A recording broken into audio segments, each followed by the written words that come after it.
Hi and welcome everyone. We have to talk. ExJS does not support importing modules, but we still want to import the cool stuff like the latest FontAwesome into ExJS. And today we will load imports from the app.json. From the app.json. How does that sound to you? I uploaded the sources to GitHub.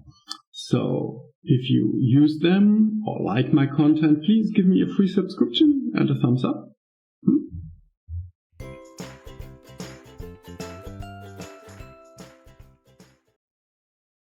ExJS does not support import modules, and this is for a simple reason.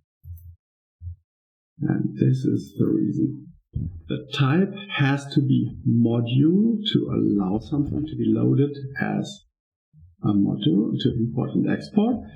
And we always get this text JavaScript.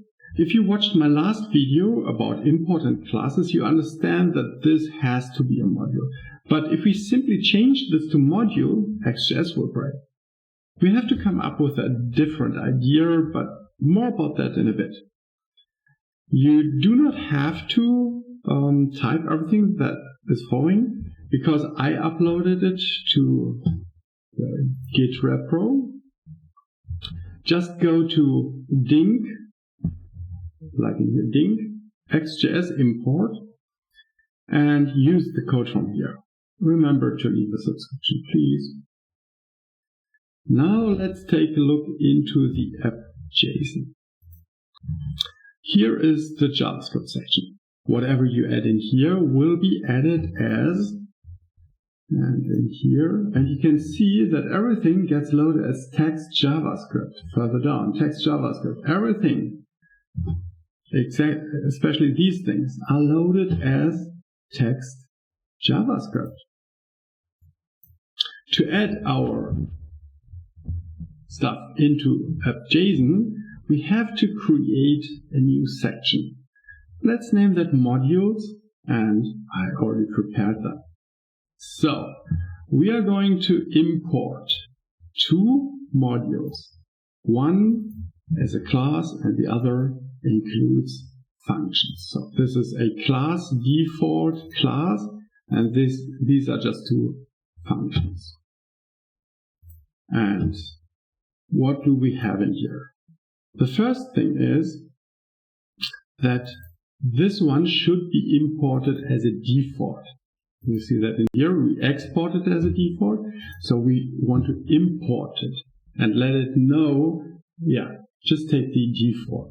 This one with the functions doesn't have that, but we want to import it as math-util, so we have to add a name. We could add a name in here too, to change the name instead of class test. We could name it anything. But in here, we definitely have to add a name to let our program know how to continue with that. About the global, I will continue about that a bit later. Now we have to have somewhat of an importer. And it's in here. So we want to import a path. And this is the item. Item is always one of these items in here. So there's a path, default, global, whatever.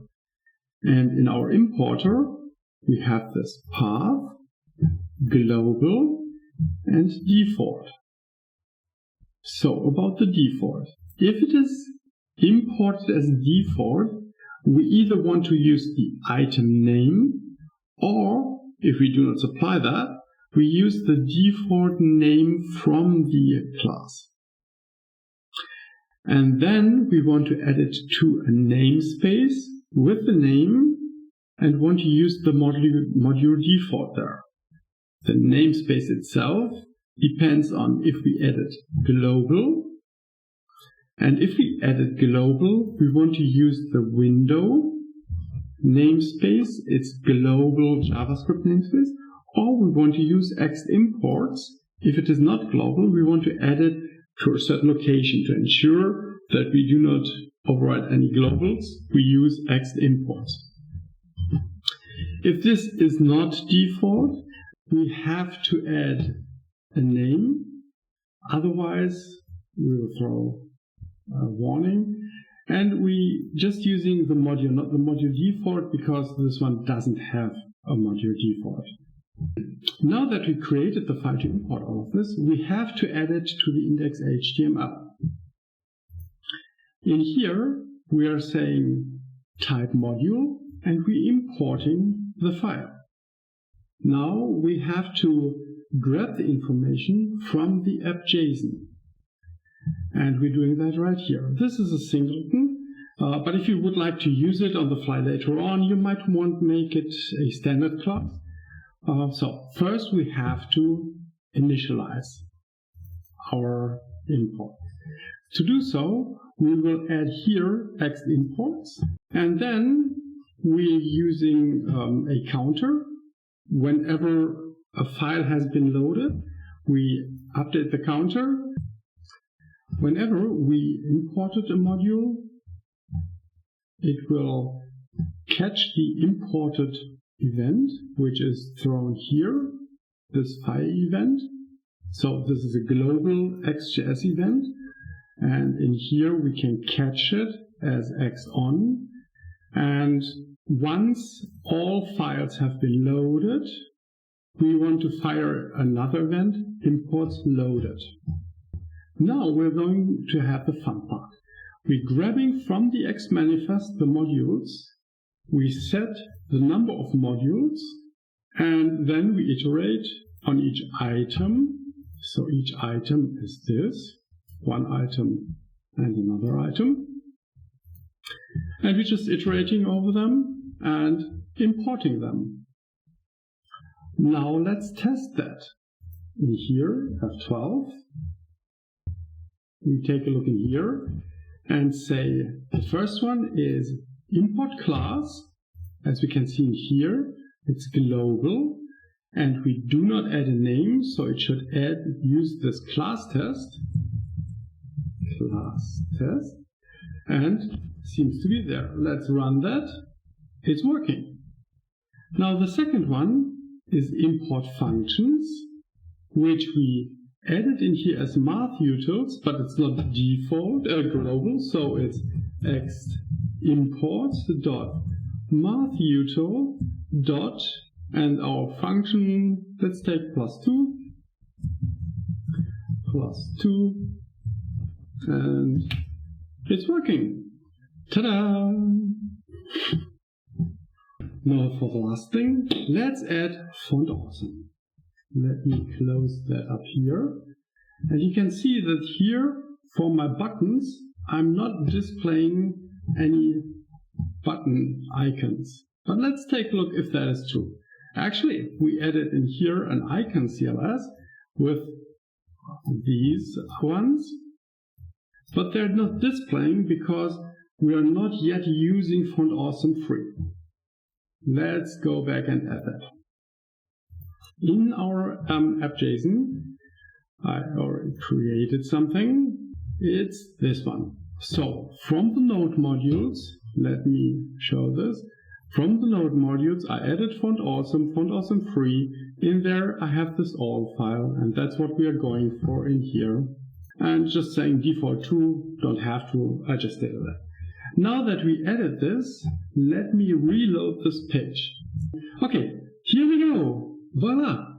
So, I guess you already subscribed to my channel. If you would like to use what you saw in here, go to ExJS Import, get the sources, and you can get this just for free.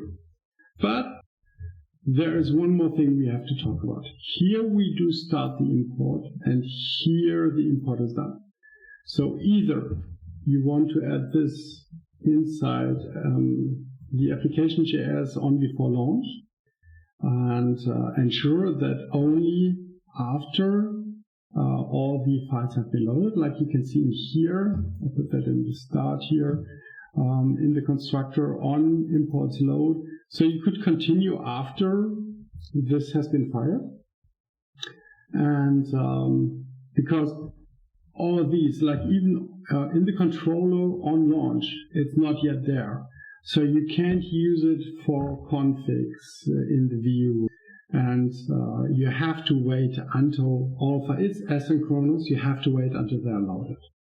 So, thank you very much for watching this video, and I hope to see you next time. If you want to see any other videos about ExJS, just look around in my channel. And there are even some videos on the latest framework, Neo.MJS. And I guess see you again. See you later. Bye-bye.